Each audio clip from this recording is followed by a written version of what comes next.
Pagetunes read.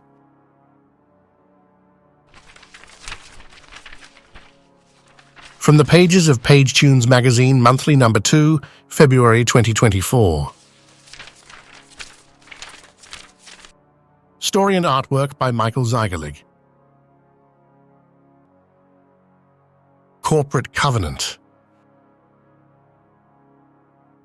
In the heart of the relentless corporate landscape, Robert Thornton, a high-powered executive, found himself teetering on the edge of failure. The once promising empire he had built was crumbling under the weight of cutthroat competition. Desperation gripped him, his office bathed in the cold glow of city lights as the night wore on.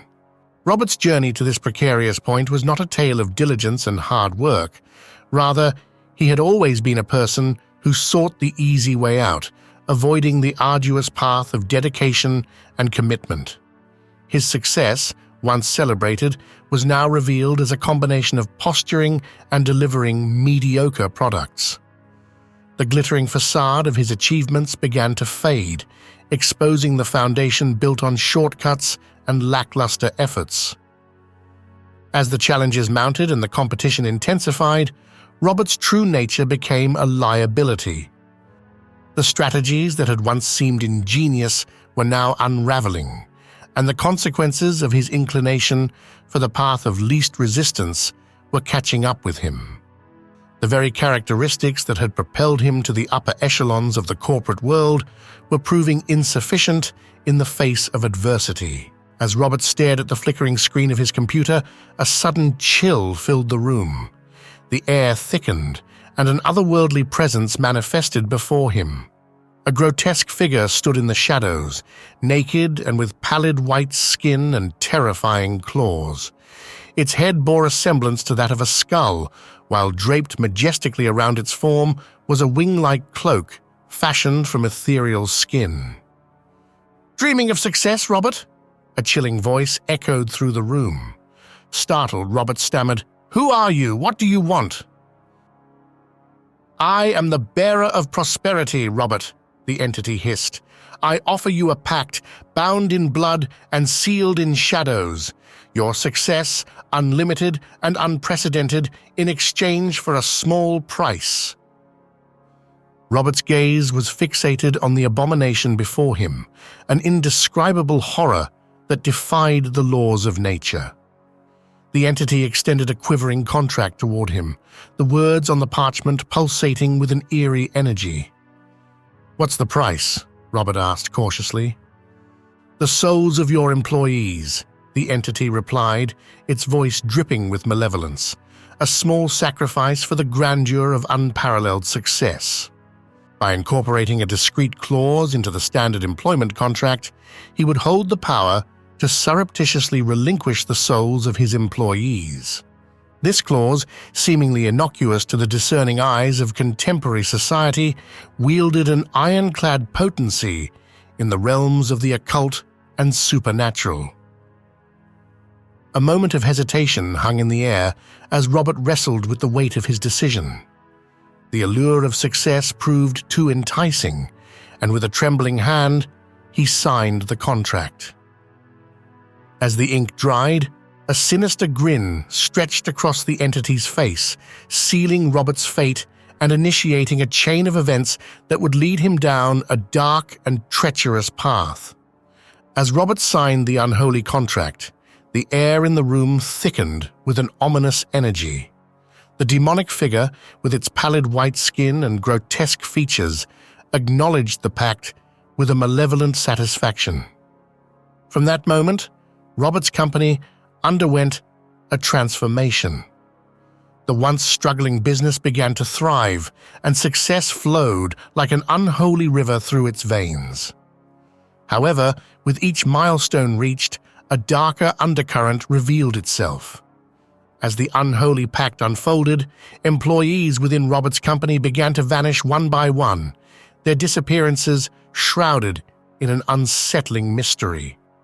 The demonic entity, with its pallid white skin, emerged from the shadows to claim its toll. Emily, a dedicated project manager, stayed late one evening to finalize an important client presentation. The office, typically buzzing with activity, was eerily silent. As Emily worked diligently at her desk, the demonic entity materialized behind her. Her cries for help echoed briefly before being swallowed by the malevolent force. James, a skilled IT specialist, found himself working alone in the dimly lit server room. Unbeknownst to him, the demonic entity slinked into the confined space. A silent struggle ensued, and as the demonic entity claimed his soul, the flickering server lights cast an eerie glow on the scenery, leaving no trace of James behind. Sarah, a bright marketing executive, received an urgent email late at night. Concerned about an impending deadline, she rushed to her office to address the issue. Unseen by her, the demonic entity hovered in the shadows, leaving no trace of the struggle that ensued. The following morning, co-workers discovered Sarah's office empty. Despite the prosperity that surrounded him, Robert couldn't shake the guilt that gnawed at his conscience. Late at night, as he roamed the deserted hallways of his company, the weight of the sacrificial souls bore down on him. He wrestled with the knowledge that his triumphs were built upon the suffering of his own employees. The demon, shrouded in shadows, would appear at the periphery of Robert's vision, a constant reminder of the Faustian bargain, signaling the impending hunger for more souls. As the toll on Robert's psyche grew, so did the insatiable appetite of the demonic entity. The line between success and damnation blurred, and Robert found himself entangled in a malevolent dance, unable to break free from the chains of his own making. The demonic entity, sensing Robert's wavering resolve, materialized in the darkness. "You cannot escape, Robert," it hissed. "Your fate is bound to the souls you willingly sacrificed." Haunted by the relentless toll on his conscience, Robert became a mere shell of his former self. The office, once a symbol of success, transformed into a somber mausoleum, echoing with the spectral whispers of the departed. A pivotal moment arrived when law enforcement turned their attention to the mysterious disappearances within Robert's company. Investigations unfolded. The once mighty executive now faced accusations of foul play as his empire crumbled under the scrutiny of the authorities. Police officers, their expressions grave, stormed the haunted corridors of the office.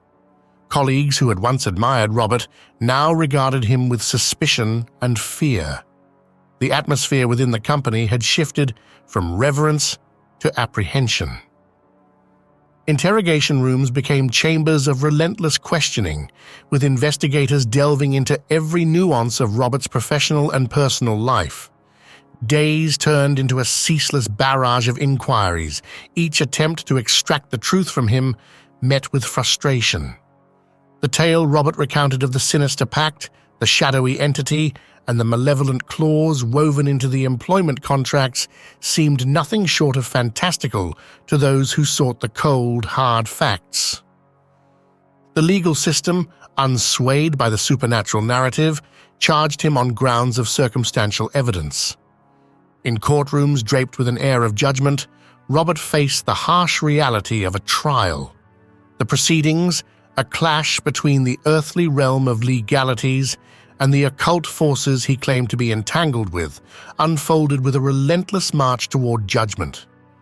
Despite his earnest attempts to convey the unearthly truth, the skeptical gaze of the jury and the burden of circumstantial evidence tilted the scales against him. Convicted and sentenced, Robert found himself incarcerated, arrested and confined within the cold, unforgiving walls of a prison cell.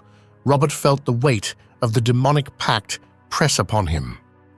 The haunting specter of the entity materialized in the shadows, a silent reminder of the unholy covenant that had led him down this path. In the depths of his despair, Robert contemplated offering the souls of fellow inmates in a desperate bid for survival. Yet The demonic entity, its eyes gleaming with a perverse amusement, approached him. "They did not sign any contract with you, Robert. You cannot escape the consequences of your choices, Robert," the entity hissed. The air in the cell thickened with an oppressive weight, and the haunting eyes glowed with an insatiable hunger. With a swift and horrifying motion, the creature consumed him. The monstrous entity roamed through the prison corridors under the shroud of night, its grotesque figure passing the cell doors with a gaze that hinted at insatiable cravings and a ravenous hunger. The prison warden sat alone in his dimly lit office, surrounded by the oppressive silence that often permeates the stillness of the night. Papers and files cluttered his desk, bearing witness to the countless stories of those confined within the cold walls of the penitentiary. Outside his office window, the moon cast an eerie glow over the desolate yard, where the sounds of distant footsteps and occasional murmurs echoed through the air. As the warden sifted through paperwork, a subtle unease crept into the room. Unbeknownst to him, a shadow began to materialize, as if drawn forth from the very essence of the darkness itself. Slowly coalescing into a form that defied the natural play of light, the shadow took on an ominous presence within the confines of the office. The warden, engrossed in his duties, remained oblivious to the ethereal guest, silently encroaching upon his solitude. Suddenly, the warden felt an unexplainable chill down his spine. He looked up from his paperwork, and his gaze met the manifestation before him. A shiver ran through his being as he confronted the enigmatic silhouette that had materialized within the heart of his sanctum. "What? Who are you?" the warden stammered, his voice barely audible against the backdrop of the night. The next day dawned in the prison yard, and an electric excitement permeated the air. A palpable energy filled the atmosphere as the inmates, completely oblivious to the demonic entity's visit to the warden's office, formed a long line. Their faces were marked by eager anticipation. As the prisoners shuffled forward in the queue, 2 inmates stood near the back, their voices carrying with enthusiasm. "If the warden really pays us $30 an hour for our regular license plate work, I will be rich when I get out," one of them exclaimed. "You sure?" another inmate questioned, skepticism in his voice. "Man, it's an actual contract. No way he can wiggle out of this, right?"